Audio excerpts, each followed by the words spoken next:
प्रसन्न हो जाएंगे। एक बार की बात है, एक गरीब महिला बस में चढ़ी। उसके कपड़े पुराने और फटे हुए थे, बाल बिखरे हुए थे और शरीर से वह कमजोर लग रही थी। जैसे ही उसे बस में सीट मिली, वह चुपचाप जाकर बैठ गई। कुछ ही देर में अगले स्टॉप पर एक वृद्ध महिला बस में चढ़ी। उस गरीब महिला ने बिना देर की अपनी सीट उस वृद्ध महिला को दे दी और खुद खड़ी हो गई। जब वृद्ध महिला अपने स्टॉप पर उतरी तो वह वापस अपनी सीट पर बैठ गई। थोड़ी देर बाद एक छोटी बच्ची बस में चढ़ी। बच्ची को खड़ा देख उस महिला ने फिर से अपनी सीट दे दी और खुद खड़ी हो गई। बच्ची का स्टॉप आने पर वह वापस अपनी सीट पर बैठ गई। इसके बाद एक गर्भवती महिला आई। इस बार भी गरीब महिला ने बिना सोचे समझे अपनी सीट दे दी और खड़ी रही। गर्भवती महिला के उतरने पर वह फिर से अपनी सीट पर बैठ गई। थोड़ी देर बाद एक सामान्य महिला बस में चढ़ी। वह न वृद्ध थी, न बच्ची, न गर्भवती, पूरी तरह स्वस्थ लग रही थी। फिर भी गरीब महिला ने अपनी सीट छोड़ दी और उस महिला को बैठा दिया।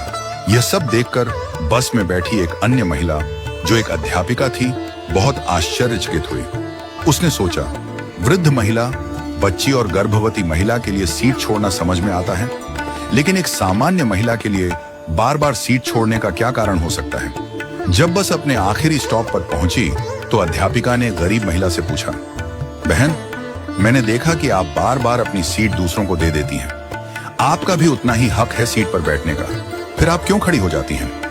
गरीब महिला मुस्कुराई और बोली, मैडम, मैं दूसरों के घरों में बर्तन साफ करती हूँ, खाना बनाती हूँ, झाड़ू पोछा करती हूँ। मेरे पास अधिक धन नहीं है कि मैं किसी को दान दे सकूं, भंडारा कर सकूं, हवन यज्ञ कर सकूं या किसी भूखे को भोजन करवा सकूं, लेकिन मेरे पास मेरे कर्म हैं और मैं अपने कर्मों से दान करने की कोशिश करती हूँ। उसने आगे कहा, मेरे अच्छे कर्म ही मेरे ईश्वर के खाते में बैंक बैलेंस बढ़ा रहे हैं। इन्हीं कर्मों के कारण मेरा परिवार सुखी है।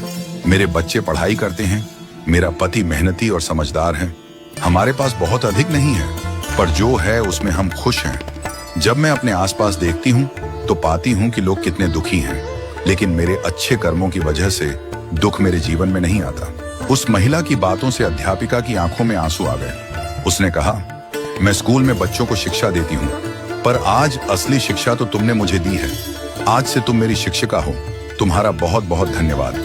इस कहानी से हमें यह सीख मिलती है कि सेवा के लिए धन की आवश्यकता नहीं होती। हम अपने छोटे छोटे कर्मों से भी दूसरों की मदद कर सकते हैं। किसी बुजुर्ग को सड़क पार करवा देना, किसी जरूरतमंद की सहायता कर देना, किसी को प्रेम से मुस्कुरा देना, ये सब कर्मदान है। जब हम दूसरों के जीवन में खुशी लाते हैं तो वह खुशी हमारे जीवन में भी लौट कर आती है। हमारे दादाजी कहते थे, अपने अच्छे वक्त में बुरे वक्त की तैयारी करो और बुरे वक्त में अच्छे वक्त की। जब अच्छा समय हो तो लोगों की इतनी मदद करो कि बुरा समय कभी आए ही ना।